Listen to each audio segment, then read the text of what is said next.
जांच पड़ताल वाली गंभीर संगीत की धुन। ये कहानी है दो शहरों की, दो ऐसे शहर जिनकी हकीकत समझना बहुत मुश्किल है। देखिए, एक तरफ है चेन्नई, चारों ओर समंदर, लेकिन शहर प्यासा है। और दूसरी तरफ है कोलकाता, जिसके पास एक कुदरती किडनी थी जो शहर की सारी गंदगी साफ करती थी, पर आज वो खुद जहरीली हो चुकी है। तो सवाल ये उठता है कि आखिर ऐसा हुआ कैसे? ये कोई कुदरती आफत नहीं है, ये एक शहरी तबाही की पूरी सोची समझी कहानी है। और आज हम इसी कहानी की एक एक परत खोलेंगे, हर सबूत की पड़ताल करेंगे। तो चलिए अपनी जांच शुरू करते हैं।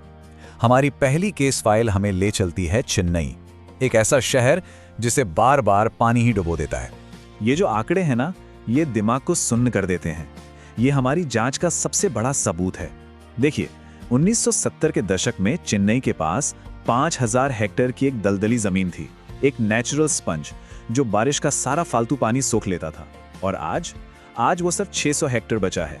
मतलब 90% से ज्यादा जमीन को कंक्रीट ने निगल लिया। और ये जमीन आखिर गई कहां? कहीं नहीं गई। उसी जमीन पर आज शहर के बड़े बड़े आईटी पार्क और ऊंची ऊंची बिल्डिंगें खड़ी हैं। तो ये कोई हादसा नहीं है, ये एक सीधा सा सौदा है, जहां शहर की सुरक्षा को बेचकर कंक्रीट का जंगल खड़ा कर दिया गया। और उस सौदे का नतीजा क्या हुआ, वो यहां साफ साफ दिखता है। ये तबाही का गणित है। जब क्लाइमेट चेंज की वजह से 1 घंटे में 100 मिलीमीटर से ज्यादा बारिश होती है, तो शहर के वो नाले क्या कर लेंगे जिनकी क्षमता सिर्फ 40 मिलीमीटर पानी निकालने की है। जवाब सीधा है, शहर डूबेगा, और हर बार डूबेगा। लेकिन तबाही सिर्फ सड़कों पर नहीं है। जमीन के नीचे एक और खामोश मुसीबत तैयार हो रही है। शहर के 60% कुओं में समुंदर का खारा पानी घुस चुका है, जो पीने के पानी को जहर बना रहा है। मतलब ऊपर बाढ़ और नीचे खारा पानी। चेन्नई चारों तरफ से घिर चुका है। चलिए अब अपनी पड़ताल को आगे बढ़ाते हैं। हमारी दूसरी केस फाइल है कोलकाता की। शहर अलग है, लेकिन कहानी इतनी मिलती जुलती है कि आपको हैरानी होगी।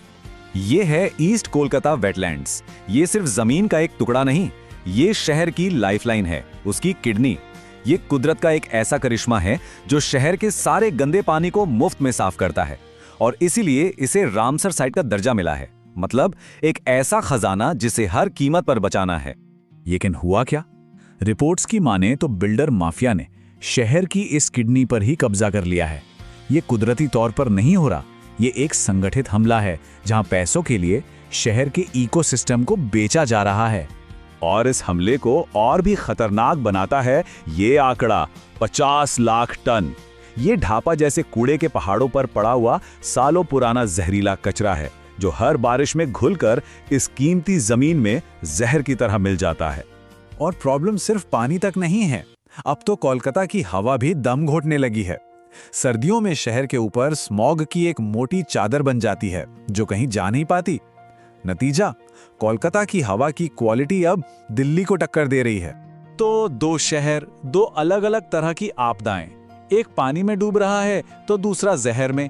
लेकिन हमारी जांच में एक ही पैटर्न, एक ही अपराधी और अपराध करने का एक ही तरीका सामने आया। यह है वो 4 कदमों वाला ब्लूप्रिंट जिससे शहरों को बर्बाद किया जाता है। पहला कदम, शहर की जो नेचुरल ढाल है, जैसे झीलें और दलदली जमीनें, उन पर कब्जा करो। दूसरा कदम, नियमों को तोड़ मरोड़ कर पैसों के बदले एनवायरमेंटल परमिट बेचो। तीसरा, अवैध कंस्ट्रक्शन को पूरी छूट दे दो। और नतीजा होता है बाढ़, जहरीला पानी और बर्बाद शहर। तो हमारी जांच का नतीजा बिल्कुल साफ है। ये दो अलग अलग हादसे नहीं हैं, ये एक ही बीमारी के लक्षण हैं। एक ऐसा लालच जिसकी कीमत आज चेन्नई और कोलकाता के लाखों लोग अपनी जिंदगी से चुका रहे हैं। लेकिन ये कहानी सिर्फ चेन्नई या कोलकाता की नहीं है। ये एक चेतावनी है, एक ऐसा आईना जिसमें शायद हमारे अपने शहर की तस्वीर भी नजर आ सकती है। तो आखिर में बस एक सवाल, वो आलीशान सी व्यू या लेक व्यू वाला अपार्टमेंट जिसकी खिड़की से बहुत सुंदर नजारा दिखता है, क्या कभी सोचा है कि कहीं वो किसी सूखी हुई झील या दलदल की कब्र पर तो नहीं बना? सोचिएगा जरूर। Thanks for watching. Please like, share and subscribe for more. Jai Hind. Khuda Hafiz.